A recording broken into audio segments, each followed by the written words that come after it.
Welcome back to Playing Voodoo. I'm your host Derek, and today I'll be recapping Australian Survivor Heroes vs. Villains episode 11.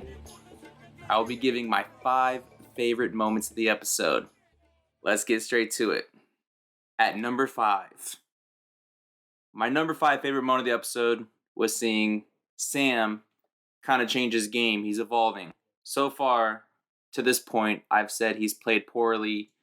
He's continually just saying how it is in front of people. That's not what we do. Like, for example, mentioning that whoever they vote out at one of the tribal councils, they would not be upset if they didn't return. Ended up being Jerry. Just continually doing stuff like that. Not good. But this episode, because the last episode he received 4 votes against and 4 votes against Jordy, it went to a tiebreaker vote, and he stayed. So Sam's now sees that he might not be at the top of the pecking order like he expected, and that there are some people that he was close to that might not be as close to him, that he thought they were. So, from what we got from Sam, he only trusts David moving forward. However, David also trusts Nina. So that's possibly a 3 that we could see moving forward, 3 people that are closely aligned. But we also see Nina saying that she wants Liz to make it 4. So as it currently stands on this villains tribe, there are 7 people left. So those that aren't in that supposed 4 would be Sean, Haley, and Simon. I think it's smart for Nina to pull in Liz. That makes sense. She's a number for them to move forward. To date, we've kind of seen, for the most part, heroes staying aligned with heroes and villains staying aligned with villains. Now this is a cohesion of the heroes and the villains, and maybe we could see them work together. We're finally getting some airtime from Nina as well, so I've enjoyed that. That's my number 5 moment of episode 11, Australian Survivor Heroes vs. Villains. At number 4, speaking of Liz's problematic stance in her tribe, being that she's at the bottom, she's the lone wolf. We see going into the challenge, the immunity challenge, George and Shani are quite upset that Jordy has gone home, especially Shani, since she lent Jordy his idol. I don't understand what Jordy was doing. You can always find another idol, but that's neither here nor there. But yeah, they caused quite the spectacle, especially George, calling it a declaration of war, and that they have 2 hostages that they're ready to cut them loose, possibly referring to both Flick and Matt. And wow, you don't see this in US Survivor, someone just to make quite a bold statement like that. But again, this is George. We've seen him do stuff, these antics on Brain vs. Brawn, and he's continuing those antics on Heroes vs. Villains. And to be honest, I love it. It's great entertainment. You can't ask for more, to be honest. Moreover, we see that between this conversation between Liz and Shani, again, during or before challenge, this happened the previous episode in episode 10 as well. But this episode, in episode 11, Liz makes note to Shani that Flick and Matt might have Simon's idol. Now, we all know, at least at the end of the conclusion of this episode, that idol is not real. Yes, it was a fake idol. Which, that's I'll get it more into that. That's gonna be one of my 2 favorite moments of the episode. But this leads me into my number 3 moment of the episode, because George and Shani were so distraught with what happened at the villains camp to Jordy and what might happen to Liz. You know what they did?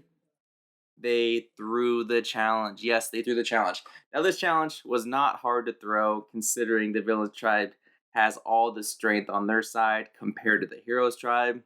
Made it quite easy, to be honest. So I loved it. I mean, Haley even pointed it out mid-challenge. They're throwing it. You know what? You can't stop them. They're just going to do it, So then, because they have 4, presumptively, between Shani, George, Stevie, and Jerry, against the other 3 heroes being Ben, Matt, and Flick. So why not? It saves George and his other aligned members like Liz a chance to go home, in which he perceives that they have the numbers and they could maintain that tribe strength moving forward. So they throw the challenge. They throw the challenge. Yes, they throw the challenge.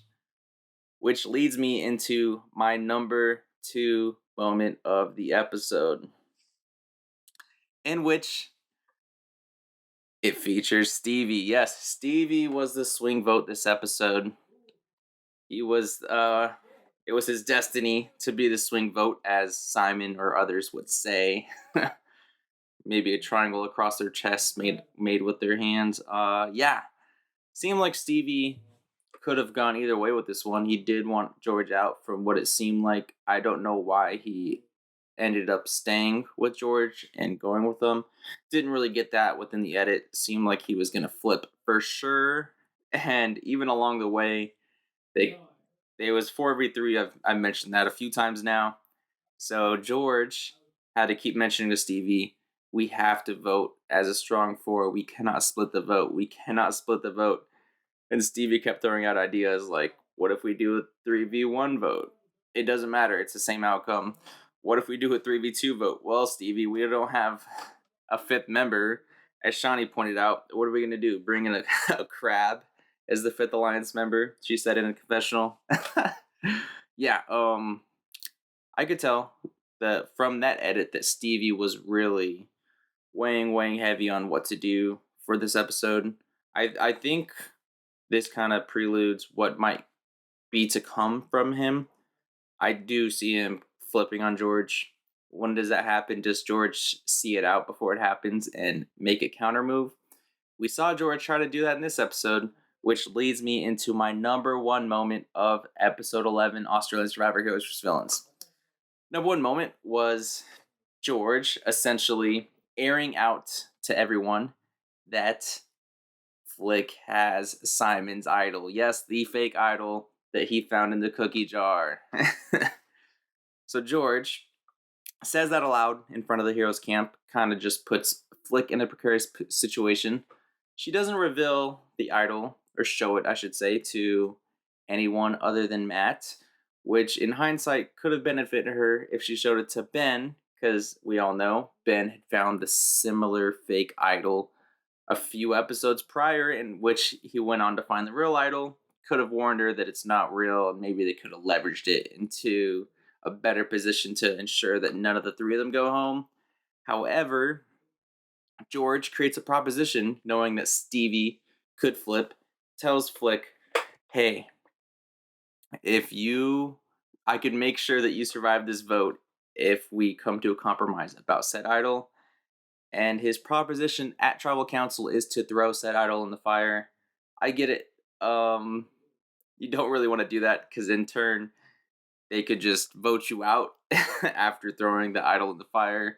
So I completely understand where Flick is coming from.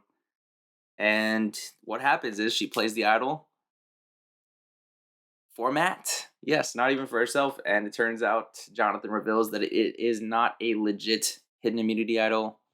And what happens is it doesn't matter anyways, because Stevie sticks with George, Shawnee, and Jerry, and they vote out Ben. That wraps up my favorite moments of the episode for episode 11, Australian Survivor Heroes vs. Villains. Can't wait to watch episode 12. Looks like there's going to be some drama surrounding Simon and the knowledge coming forth that the idol he provided was fake. So we'll see what goes down next episode. It's going to be a fun one. Make sure to follow on Twitter at PlanVoodooPod. Like and subscribe wherever you're listening, either YouTube or Spotify. We really appreciate the support. This is Plan Voodoo, and Stevie, this is a note for you, where a split vote is not safe.